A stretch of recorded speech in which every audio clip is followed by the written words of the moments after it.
Je vais te montrer comment planifier une année entière de contenu sans t'épuiser. Car à chaque fois, on pense « Ah, cette fois, je vais réussir à être régulier et poster facilement. » Mais au bout de 2 semaines, plus d'idées, plus d'énergie. Salut, je m'appelle Armand, je suis Community Manager et créateur de contenu. Sur cette chaîne, je vais t'aider à créer du contenu pour que tu puisses gérer tes réseaux sociaux comme un pro. Si tu veux arrêter de stresser à chaque publication sur YouTube, TikTok ou Instagram, cette vidéo est faite pour toi.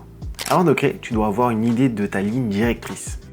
Mais qu'est-ce qu'une ligne directrice? C'est un ensemble de règles qui définissent le cadre, le ton, le style de tes publications pour qu'elles soient alignées avec ton audience. Mais pourquoi avoir une ligne directrice? C'est pour éviter de te disperser dans ton contenu et surtout créer une communauté tout en la fidélisant. Par exemple, si tu fais un compte sur le voyage, mais qu'une vidéo sur 2 tu postes du gaming, c'est pas très cohérent. Et si tu ne sais pas quoi adopter comme ligne directrice ou que tu n'as pas d'idée, voici quelques conseils pour te guider.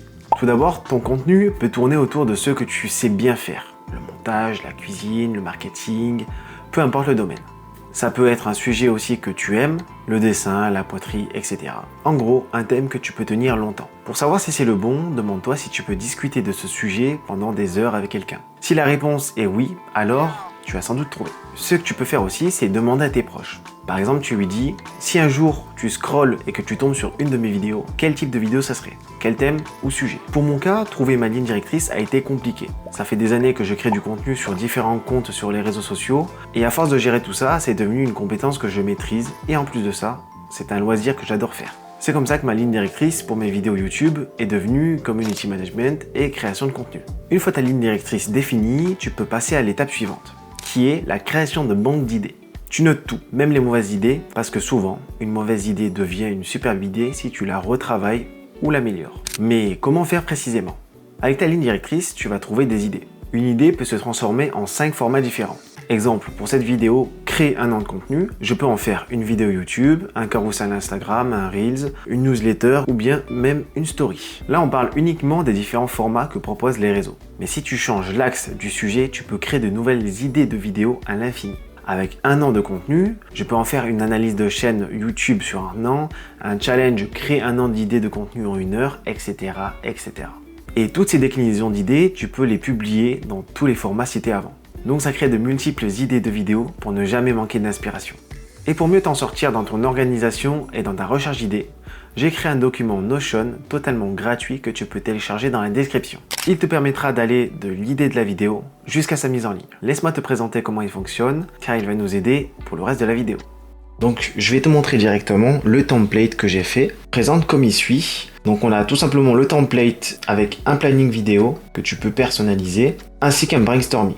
Je vais te montrer à quoi ressemble le mien. Donc ça c'est le mien, donc c'est mon planning YouTube, pas celui des réseaux sociaux mais YouTube, mais tu peux l'adapter, tu peux changer le titre qui est juste au-dessus, tu peux changer aussi le titre ici.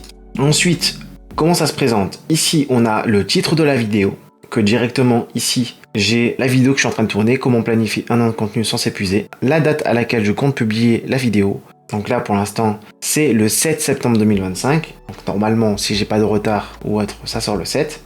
Ce qui est bien, c'est que ce template est modulable. C'est-à-dire que là, ici, je suis en tournage, mais si je suis pas en tournage et que j'ai eu juste l'idée, il y a marqué à faire. Si je suis en train de l'écrire, je mets script en cours.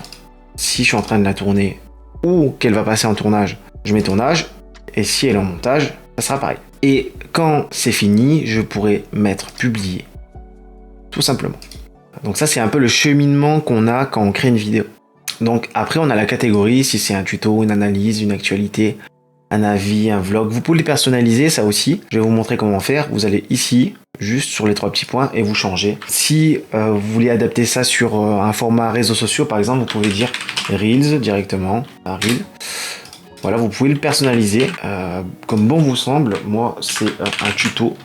Et ensuite, quand vous avez fini, vous pouvez mettre le lien de la vidéo si ça vous dit, pour l'analyser plus tard, pour regarder leurs stats, etc. Ce qui est bien avec Notion, c'est que directement, quand tu tapes le titre ici, quand tu rajoutes quelque chose, par exemple ici, j'ai rien pour le créneau du 8 février, là je vais mettre test YouTube, donc ça crée directement un document que tu peux ouvrir ici en appuyant sur Open. Quand tu laisses ta souris sur le côté droit, directement ici, tu peux écrire ton script directement, ajouter des commentaires, etc. Modifier aussi les statuts ici, mettre le lien, voilà. Tu peux faire plein de choses. Ensuite, en dessous, tu as le brainstorm.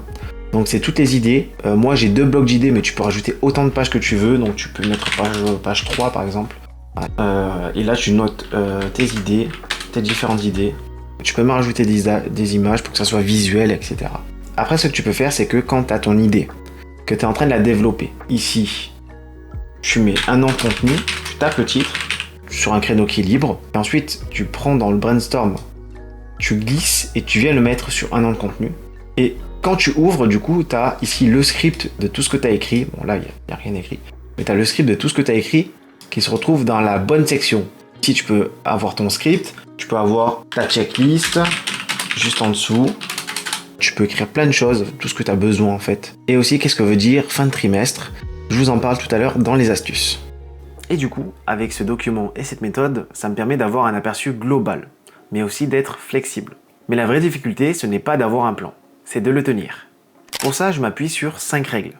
La première, créer en batch. Mais qu'est-ce que ça veut dire? Ça veut dire tout simplement tourner, monter plusieurs contenus en une seule session. Par exemple, je tourne après cette vidéo la prochaine vidéo YouTube qui sort dans une semaine ou deux. Si ce thème t'intéresse, tu peux t'abonner pour ne rien louper. Deuxième, montre qui tu es dans ton contenu, sinon tu te fatigueras. C'est encore plus important si tu parles de sujets qui ont déjà été abordés dans d'autres vidéos. Pour faire la différence et avoir une vidéo unique, tu dois y mettre ta patte, tes avis, ta manière de faire, ta manière de parler, tout ce qui fait toi en fait. Donc oublie le plagiat mot par mot. Troisième, définir un rythme que tu peux tenir. Ce n'est pas parce que tu as un thème qui te plaît que tu ne peux pas te cramer. Par exemple, sur cette chaîne YouTube, je faisais une vidéo par semaine, mais avec mon emploi du temps chargé à la rentrée, entre la gestion des différents réseaux sociaux et mes différents comptes, j'ai décidé de reprendre les vidéos une semaine sur deux. Et plus si j'en ai le temps et l'envie. Pour un calendrier léger comme YouTube, dans mon cas, je le coupe en 4 segments de 3 mois. Et pour Instagram et TikTok, je fais 12 segments d'un mois car le rythme est plus soutenu. Ça me permet d'avoir une meilleure vue d'ensemble quand j'analyse mon contenu et notamment pour faire des cycles de tests si je veux faire un nouveau format. 4. Rejoindre une communauté. Dans notre cas, une communauté créative qui peut être cinquième et dernière, faire des pauses si nécessaire. Même si on pense que les gens vont nous oublier. Cette pensée n'est pas fausse. Dès qu'ils ont regardé une vidéo et qu'ils passent à une autre, ils nous ont déjà oubliés. Et c'est encore plus vrai sur les réseaux sociaux. Donc pas la peine de se mettre la pression pour rien, car si tu continues malgré tout, cette fatigue va se ressentir dans tes vidéos. Donc il vaut mieux faire une pause en fonction de ce que l'on a besoin, même si c'est plusieurs semaines, plusieurs mois, pour éviter de se dégoûter de ce que l'on fait. Et voilà comment je prépare une année entière de contenu sans perdre ma créativité et sans m'épuiser. Et n'oublie pas que tu peux récupérer le template gratuitement dans la description ou rejoindre la communauté.